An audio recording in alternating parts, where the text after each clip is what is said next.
दोस्तों इस वीडियो का नाम है नफरत का खेल, हिंदू मुस्लिम यूनिटी का रास्ता और बीजेपी का सच। दोस्तों आज हम देखेंगे कि कुछ आतंकियों की वजह से कितने बेकसूर मुस्लिम और बेकसूर हिंदू मारे गए, और ये भी देखेंगे कि कौन कितना शिकार हुआ है, और साथ ही ये देखेंगे कि पॉलिटिशियन अपने भाषण में सिर्फ नफरत फैला रहे हैं और बीजेपी अपना डेवलपमेंट क्यों छोड़ रही है। दोस्तों ये हमारा देश जहां दंगे और रेपिस्ट को सिर्फ मालाएं पहनाई जाती है, ना कि उनको सजा दी जाती है। दोस्तों हम हर सेक्शन के बाद एक कंक्लूजन देंगे ताकि आप सच जान सकें। दोस्तों ये वीडियो उनके लिए है जो पूरी तरीके से देश का सच जानना चाहते हैं, तो ये वीडियो पूरी देखो क्योंकि ये वीडियो आपकी आंखें खोलने वाली है। गोली मारो सालों को, देश के गद्दारों को। और पहले जब उनकी सरकार थी उन्होंने कहा था कि देश की संपत्ति पर पहला अधिकार मुसलमानों का। इसका मतलब ये संपत्ति इकट्ठी करके किसको बांटेंगे? जिनके ज्यादा बच्चे हैं उनको बांटेंगे।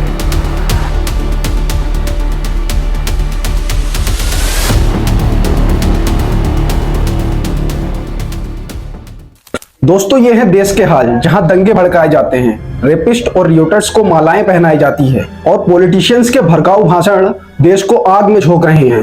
2014 से लेकर 2025 तक ये नफरत का खेल चल रहा है जिसमें मासूम हिंदू और मासूम मुस्लिम मारे जा रहे हैं। बीजेपी ने डेवलपमेंट का वादा किया जैसे रोटी, सुरक्षा, लेकिन दिया क्या? सिवाय हेट स्पीचेस और कम्युनल वायलेंस के क्या दिया है? दोस्तों 2014 के बाद से बीजेपी के रूल में कम्युनल वायलेंस बढ़ ही रहा है। देश में रहने वाले कई सारे आतंकियों ने कई सारे बेकसूर मुसलमानों की जान ले ली है।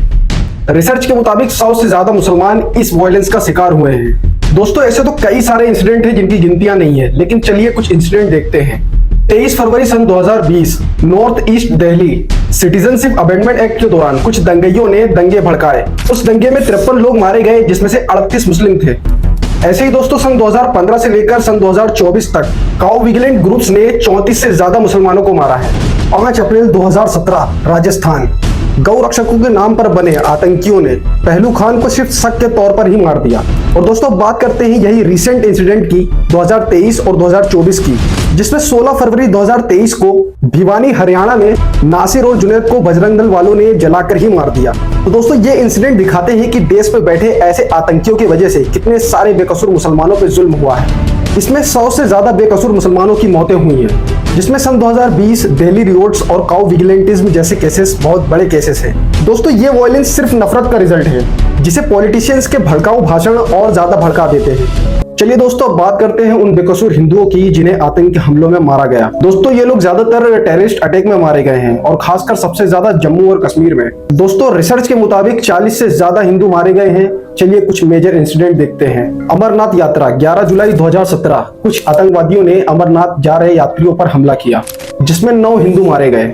एक ऐसे ही 9 जून 2024 रेसाई जम्मू कश्मीर जहां पर एक बस पे अटैक हुआ और उसमें 9 हिंदू मारे गए। 22 अप्रैल 2025 पहलगाम जम्मू कश्मीर हाल ही में हुए इस अटैक में कुछ आतंकवादियों ने टूरिस्ट पर हमला किया जिसमें 26 लोग मारे गए और जिसमें ज्यादातर हिंदू थे। दोस्तों ये अटैक्स दिखाते हैं कि आतंकवादियों ने हिंदुओं पर भी जुल्म किया है। दोस्तों ये मौतें खासकर टेररिस्ट अटैक्स में हुई है। इन टेररिस्ट अटैक्स में 40 से ज्यादा मौतें हिंदुओं की हुई है। दोस्तों ये डाटा साफ करता है कि कम्युनल वायलेंस में सबसे ज्यादा बेकसूर मुस्लिम मारे गए और टेररिस्ट अटैक्स में बहुत सारे बेकसूर हिंदू भी मारे गए।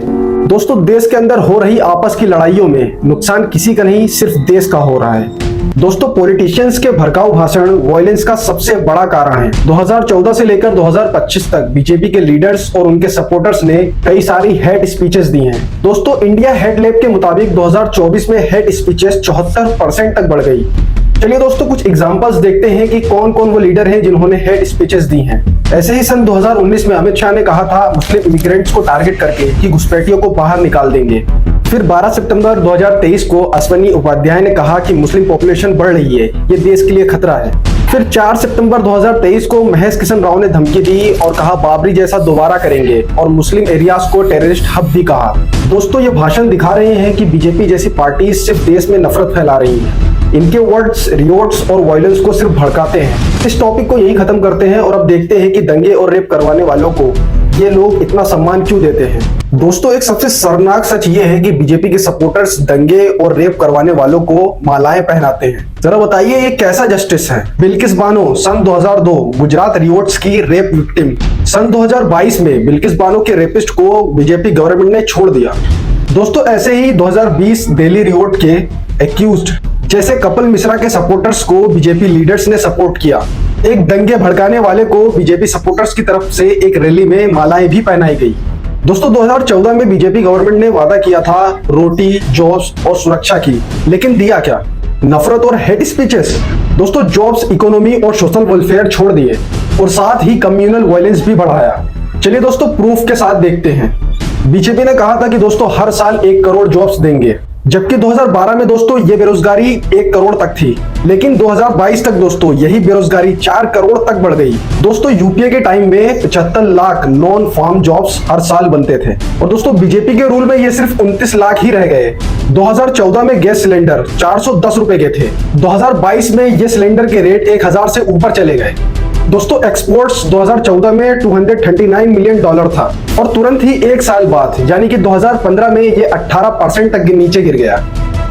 अब दोस्तों अगर बात करें क्राइम की तो SC/ST के खिलाफ 48% तक क्राइम बढ़े हैं।